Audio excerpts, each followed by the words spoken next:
Au sommaire de ce lundi sport, fin de l'aventure en Ligue des Champions pour la SRTT Étival. Une première place assurée pour les Wildcats, le 5e meeting hivernal de natation d'Épinal, un peu de gymnastique et la 2e édition du Trail des Hauts-de-Vosges au Ménil.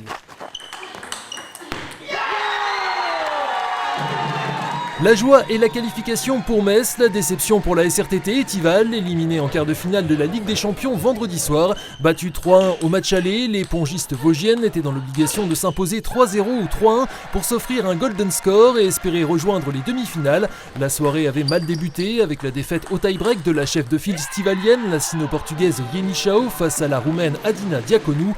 1-0 pour Metz, Étival n'avait dès lors plus le droit à l'erreur. Dos au mur, la sino-australienne Yang Si-Liu puis la suédoise Christina Kohlberg ont alors remis la SRTT sur les bons rails. Cette dernière, ici à l'image, devant toutefois passer par un 5e set pour s'imposer face à la française Charlotte Lutz et offrir l'espoir d'une qualification au chaudron de la salle Michel Essa. De retour au centre du ring, sans doute émoussé physiquement et mentalement par ses récentes compétitions internationales, Yeni Chao finira malheureusement par plier face à la russe Maria Tailakova qui offrait ainsi la qualification à Metz. Ça s'est joué à pas grand chose, un peu plus de réussite pour nous aujourd'hui, mais on a essayé d'être un peu plus opportuniste, un peu plus agressif que les deux derniers matchs. On avait essayé de mettre un peu plus la pression sur Chao Geni.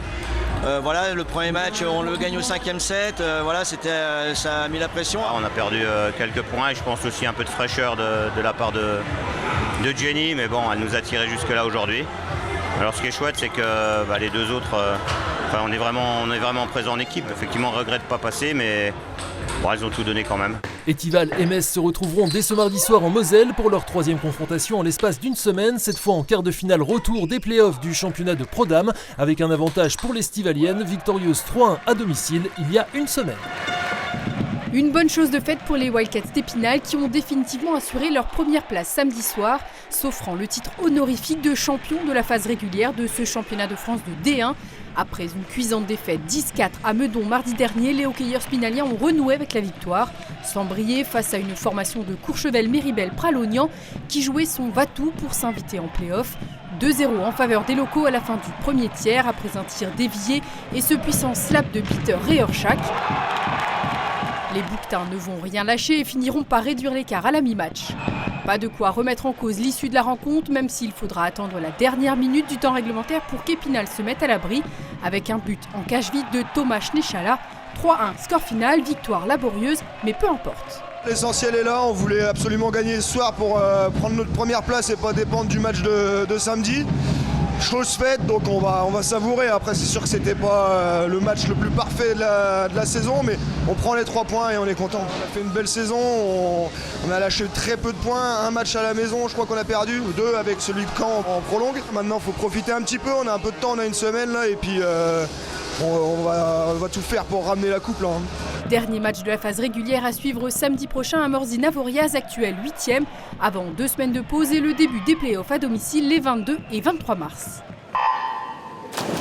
Petit détour par la piscine olympique Roger Goujon d'Épinal, cadre ce week-end du 5e meeting hivernal organisé par le Cercle des nageurs d'Épinal. Compétition placée à la sortie d'un gros bloc d'entraînement pour la plupart des participants, à l'image ici du spinalien d'origine, licencié à Mulhouse, Antoine Marc, qui avait manqué de peu les JO l'an passé et s'est imposé sur 50, 100 et 200 mètres brasse et a pris part samedi au défi Léon Marchand où les 16 meilleurs nageurs sur 50 mètres se sont affrontés par équipe pour battre le record du quadruple champion olympique sur 400 mètres 4 nages.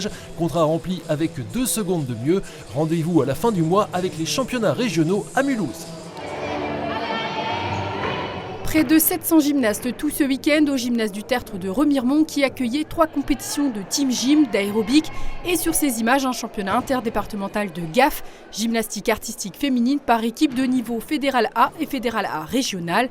On retiendra dans cette discipline au plus haut niveau la victoire de Saint-Dié chez les 10-13 ans, de Plombières chez les 12-15, catégorie où la formation d'Épinal, ici à l'image, a terminé 5e, ou encore les 2 3e places de la Saint-Rémy-Vittel.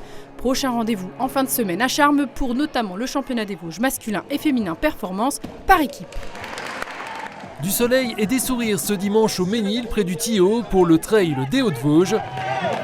Deuxième édition seulement et déjà 1000 engagés pour l'épreuve organisée par le comité athlétique de la Haute-Moselle avec 2 courses au programme. Ici, les concurrents du 14 km qui ont pu profiter de la neige et de superbes points de vue sur les hauteurs. Un format court remporté chez les femmes par l'ancienne fondeuse Clara Abel, ici à Limoges, et par Tony Pierrat du CAHM. Sur le long de 28 km, victoire de la double championne de France de trail Sarah Vieuil et du triathlète ajolais Lucas Herzog. Prochaine course hors stade dimanche avec la ronde printanière, le dernier semi-marathon du département à Thaon-les-Vosges.